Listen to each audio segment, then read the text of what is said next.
凌晨5:15 Hello 大家好，我係窮爸爸 Leo。有個有趣嘅問題問下大家，你哋有冇試過一個人去旅行啊？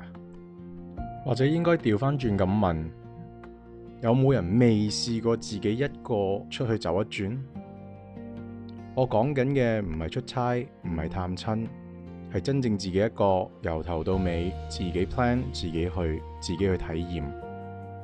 尤其人大咗之後，有穩定嘅工作，結埋婚，生埋小朋友，Solo trip 呢樣嘢真係一絕，真心推介。好多人會覺得冇可能啦，點走得開啊？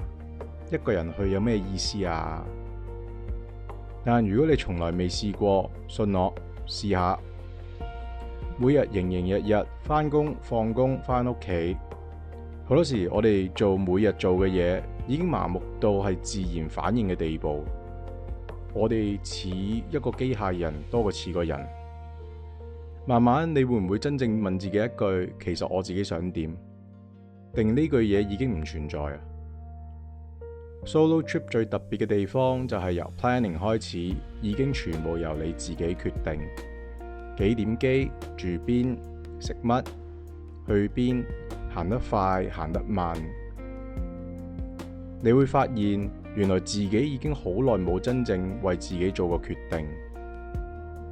仲有一樣嘢好得意，平時如果同人去旅行，朋友又好，屋企人又好啦，其實好多時都係遷就。有人會想 shopping， 有人做晒 research， 又話要食乜食乜，又有人想打卡，有人想早啲起身，趕頭趕命去啲名勝，有人想 hea 下 chill 下。但當你一個人嘅時候，你先會開始真正明白自己原來中意乜，點樣過自己嘅理想一日。你會喺嗰一刻重新認識返自己，原來可能你中意靜啲，原來可能你中意慢慢行，原來可能你中意坐喺 cafe 度發呆，原來你可能對歷史有興趣，原來可能你唔中意趕行程，可能一路你以為嘅嘢並唔係你咁以為。呢啲嘢喺我哋平時嘅生活入邊係未必察覺到嘅。而我自己最中意 solo trip 嘅地方，反而係嗰種短暫嘅自由感。冇人識你，冇人揾你，冇人 expect 你做乜，你可以靜靜地行成日，亦都可以坐喺海邊、泳池邊，乜都唔做，甚至可以一日唔講嘢。而家呢個世界太嘈，電話、WhatsApp、工作、social media、責任，好多時我哋根本冇空間同自己相處。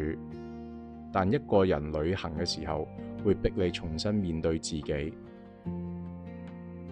Solo trip 某程度上都係一種成熟嘅測試。你識唔識得照顧自己？識唔識得處理突發事？一個人食飯有咩感覺啊？一個人行街會唔會尷尬？你會望啲咩？你會對乜嘢產生好奇、興趣？好多平時有人陪住唔覺嘅嘢，一個人嗰陣會全部放大。但正正因為係咁，你先會知道自己到底有冇成長過。當然，我唔係話結咗婚就應該成日自己走咗去旅行。不過如果一年走開4日都唔過分啩。只係我覺得人有時候真係需要少少空間，離開熟悉嘅環境一下，靜一靜，諗一諗。有時返到嚟，你會發覺自己個人清晰咗，有啲得着，甚至會更加珍惜原本身邊嘅人同埋生活。可能你會覺得冇可能啦，走唔開。但其實點解唔問下？點解唔試下？有時好多嘢未必真係做唔到，只係我哋太耐冇試過為自己行一步。如果你都試過咁樣 solo trip 嘅，留言 share 下你哋嘅經驗，我諗大家都想聽。我係窮爸爸 Leo， 如果你哋中意我哋嘅 channel， 俾個 like subscribe， 感謝。下次朝早5點再同大家吹下水啦，拜拜。